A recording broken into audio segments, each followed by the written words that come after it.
नमो नमः। मैं डॉक्टर कमलेश पांडे। इस चैनल पर यूपी टेट संबंधित संस्कृत से संबंधित प्रश्नों की श्रृंखला को मैं लेकर यहाँ पर प्रस्तुत रहूँगा।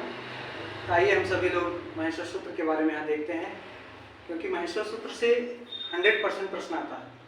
कभी पूछ देता है कि महेश्वर सूत्र कितने हैं, महेश्वर सूत्र की उत्पत्ति कहाँ से हुई है, महेश्वर सूत्र में कितने स्वर हैं, कितने व्यंजन हैं।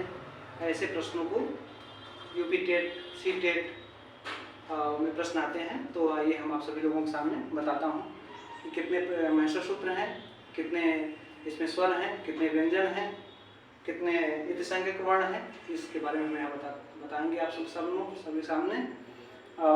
आइए सर्वप्रथम महेश्वर सूत्र के प्रारंभ करने से पहले मंगलाचरण पढ़ लेते हैं। क्यों? क्योंकि मंगलाचरण ही हमको स्पष्ट कर देगा कि महेश्वर सूत्र कितने हैं और कैसे इसकी उत्पत्ति हुई है। तो आइए देखते हैं मंगलाचरण के बारे में यहाँ पर हम लोग। तो कभी काल के पूछ देता है कि महेश्वर सूत्र पूछ देता है कि महेश्वर सूत्र कितने हैं। कभी काल तो महेश्वर सूत्र पूछ देता है, कभी काल हम लोगों को कंफ्यूज करने के लिए शिव सूत्र पूछ देता है कि शिव सूत्र कितने हैं। कभी महेश्वर सूत्र पूछ देता है और कभी शिव सूत्र पूछ देता है। तो महेश्वर सूत्र भी पूछे या शिव सूत्र पूछे या प्रत्याहार सूत्र पूछे, कोई भी पूछे तो हम लोग 14 ही बताएंगे।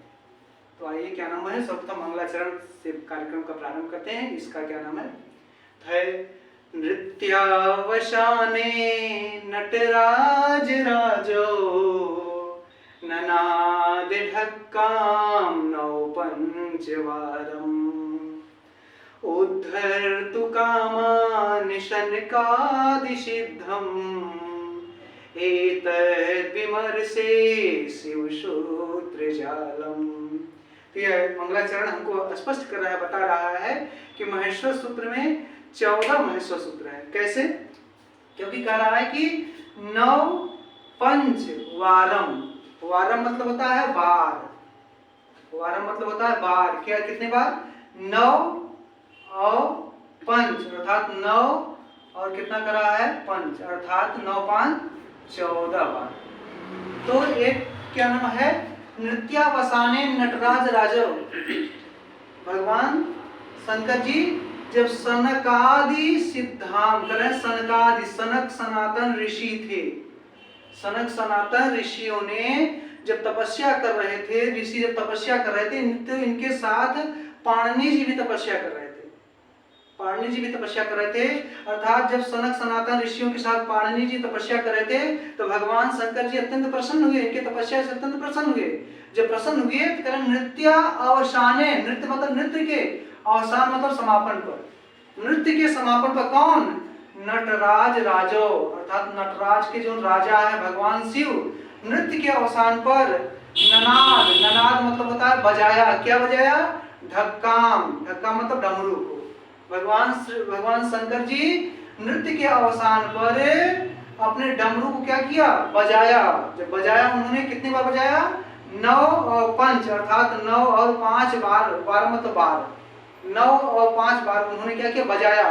तो बजाया तो उसमें से क्या नाम जो आवाज निकली, तो सनक सनातन ऋषि थे उनको कुछ सुनाई दे रहा था, सबको कुछ सुनाई दे रहा था। लेकिन जो पाणिनि जी थे, पाणिनि जी को अयुर ऋलिक एवं एव सुनाई दे रहा था। अर्थात उन्होंने कहा कि एतत् विमर्शे शिव सूत्र जालम। एतत् मतलब इस प्रकार से, विमर्शे मतलब विचार किया, एतत् मतलब इस प्रकार से विचार किया। कौन विचार किया? पाणिनि जी ने विचार किया कि अरे यह क्या निकल रहा है, इसमें से क्या निकल रहा है। तो पाणिनि जी को सुनाई दे रहा था अयुड़ ऋलिक एवं एवच अर्थात इस प्रकार से सुनाई दे रहा था। तो वही पाणिनि जी इस प्रकार से उस भगवान शंकर के डमरू से निकलने वाले जो स्वर थे, आवाज थे, उस आवाज को शिव सूत्र रूप के रूप में अर्थात माला के रूप में उसको क्या किया? गूंथ दिया। अर्थात वही तभी इसको क्या नाम है महेश्वर सूत्र कहा जाने लगा, शिव सूत्र कहने जाने लगा और प्रत्याहार सूत्र। अर्थात तभी से इसको कहते हैं, क्या कहते हैं कि महेश्वर सूत्र कितने हैं? 14। अर्थात भगवान शिव के डमरू से 14 महेश्वर सूत्र निकला और उस महेश्वर सूत्र को पाणिनि जी ने एक माला में क्या किया? पिरो दिया। अर्थात अच्छा मित्रों, कभी प्रश्न पूछ सकता आपको कि आपको कंफ्यूज करने के लिए कि महेश्वर सूत्र कितने हैं, तो आप तो जानते हैं 14 है। कभी आपको महेश्वर सूत्र ना पूछ के पूछ दे शिव सूत्र कितने हैं तो भी बताइएगा 14 बताइएगा। शिव सूत्र महेश्वर सूत्र ना पूछ के क्या पूछे, प्रत्याहार सूत्र पूछे तो भी बताइएगा 14। इस प्रकार से आप लोग जान जाइए। तो क्या क्या निकले उसमें से, अयुड़, ऋलृक, ए औंग, ऐ औच, है वरट, लड़, यम गणनम, झभय, घड़ धस, जब गड़ दस, खफ छठ, चटतव, कपय, सकसर और हल। ऐसे 14 महेश्वर सूत्र पाणिनि जी ने, भगवान शिव के डमरू से जो आवाज आई उस आवाज से पाणिनि जी ने 14 महेश्वर सूत्र का क्या किया, निर्माण किया। तो मित्रों ऐसा है, कभी प्रश्न आपको आएगा यूपी टेट में कि महेश्वर सूत्र कितने हैं 14, शिव सूत्र कितने हैं 14, प्रत्याहार सूत्र कितने हैं 14 महेश्वर सूत्र निकला कहां से है, भगवान शिव के डमरू से निकला हुआ है। इस प्रकार से हमको ये विश्वास है कि आप लोगों से अगर प्रश्न पूछेगा, महेश्वर सूत्र के बारे में प्रश्न पूछेगा तो आप लोग बता सकते हैं, कोई दिक्कत नहीं, कंफ्यूज नहीं है आप लोगों को। तो अब आगे बस यहाँ तक ही, अब आगे हम आप लोगों को बताएंगे कि इस महेश्वर सूत्र से प्रत्याहार कैसे बनते हैं, इति संज्ञक वर्ण कितने हैं, क्या नाम है, अर्च स्वर कितने हैं, व्यंजन कितने हैं, इसके बारे में हम आप लोगों को अगले क्या नाम है लेक्चर के माध्यम से अगले वीडियो में आप लोगों के सामने प्रस्तुत रहूंगा। तो हमारे इस चैनल को आप लोग सब्सक्राइब करिए, लाइक करिए और शेयर करिए और धन्यवाद।